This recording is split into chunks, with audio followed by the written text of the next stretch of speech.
Assalamualaikum warahmatullahi wabarakatuh. Perkenalkan, nama saya Ferry Widianto dari kelas reguler A MGT 1. Assalamualaikum warahmatullahi wabarakatuh. Saya Dina ini dari kelompok Al-Islam dari Prodi Keuangan Perbankan. Assalamualaikum warahmatullahi wabarakatuh. Perkenalkan, nama saya Fasya Putri Tiana dari Prodi Akuntansi dengan nomor induk mahasiswa 2003-01046. Pada kesempatan kali ini, saya akan mewawancarai pengusaha sukses di Sumatera Barat. Nama beliau adalah Haji Tito Idrus Esos.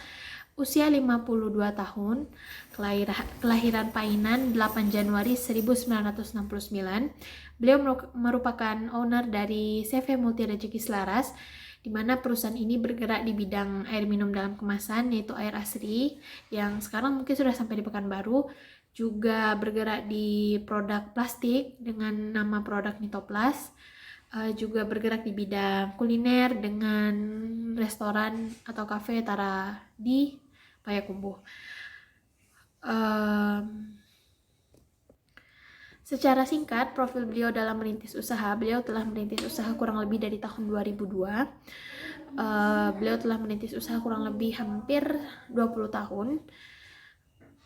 Dan di dalam merintis usaha ini beliau telah banyak berkecimpung termasuk di dunia perpolitikan. Beliau pernah juga merupakan tokoh masyarakat juga di Sumatera Barat.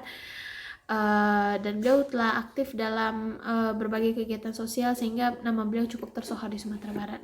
Berikut adalah cuplikan wawancara saya dengan beliau. Bismillah. Pak, pada kesempatan kali ini saya akan mewawancara Bapak untuk tugas mata kuliah Islam saya mengenai akhlak orang yang sukses.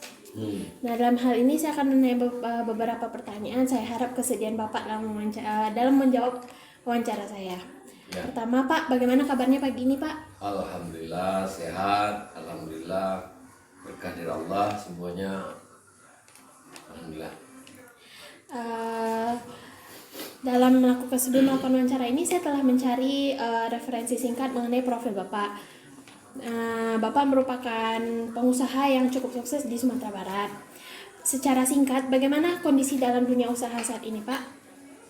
Kalau saat ini dunia usaha seluruh, bukan saya saja, tapi hampir seluruh usaha itu mengalami penurunan yang drastis. Dan kita juga paham dan mengerti dengan kondisi sekarang, tidak hanya Indonesia, tidak hanya Sumatera Barat, tapi dunia sudah mengalami resesi. Resesi yang dialami itu ya kondisi virus terutama, yaitu COVID-19. Dalam menjalankan dan merintis usaha Pak kurang lebih selama hampir 20 tahun, apa kiat-kiat Bapak sehingga Bapak sampai di titik ini? Ya, yang pertama tentu kita harus syukur atas apa yang telah diberikan Allah Subhanahu wa Ta'ala.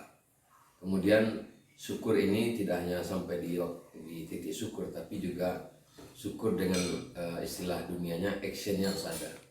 Jadi kita harus melakukan sesuatu yang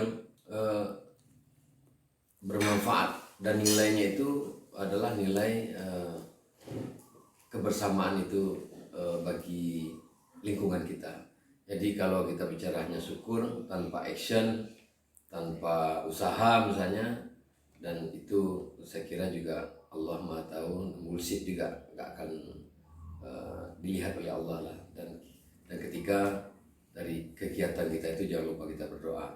Dengan doa itu hal-hal yang tidak kita bisa capai mungkin dengan doa bisa kita capai gitu loh. Baiklah Pak, dalam melakukan usaha tentu ada up and down, tentu ada masalah, tentu juga ada keuntungan. Nah, dalam titik rendah ketika Bapak memiliki masalah, apa yang Bapak lakukan dalam menjalankan usaha ini? Masalah pasti ada. Nah, itu masalah itu kita harus merenung diri. Merenung artinya koreksi. Jangan lari dari masalah.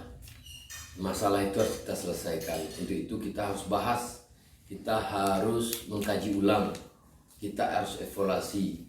Kalau hal itu kita lakukan, itu bisa melihat kelemahan-kelemahan kita.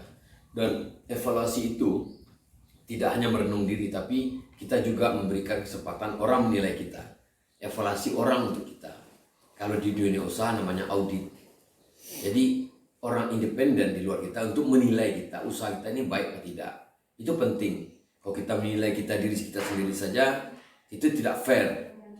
Dan itu harus kita lakukan tahun tiap tahun untuk menilai apakah ini keberhasilan ini atau ke kondisi turun ini, apakah ada jalan keluarnya. Nah itu harus dibahas terus sehingga kita tidak terpuruk pada kondisi yang lebih dalam, tidak terpuruk dalam kondisi yang tidak tahuan. Kita harus menilai dari diri kita dan dari pihak luar. Dan yang terakhir Pak, apa motivasi Bapak bisa sampai ada di titik sukses saat ini? Motivasi yang pertama adalah yang perlu kita, karena saya beragama Islam, tentu segala sesuatu itu untuk ada nilainya di mata Allah adalah lillahi ta'ala. Seluruhnya itu tidak bicara dengan hanya target saja, tapi dengan diawali dengan lillahi ta'ala. Bukan lillahi ta'ala itu bukan ya sudahlah apa adanya, tidak. Lillahi ta'ala itu dengan usaha. Nah, tentu karena semuanya Allah yang menentukan. Untuk itu lillahi ta'ala yang pertama. Dan kedua, kita dengan usaha itu kita harus berbagi namanya. Dengan titik ini sebanyak apa kita bisa berbagi. Itu nilai yang harus target yang kita capai. Kalau semakin banyak kita berbagi, maka kita berpikir inilah pertambah kesuksesan.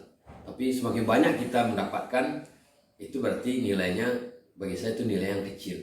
Tapi nilai yang besar itu adalah banyak berbagi. Semakin banyak kita berbagi, maka semakin sukses kita dalam dunia dan akhiratnya.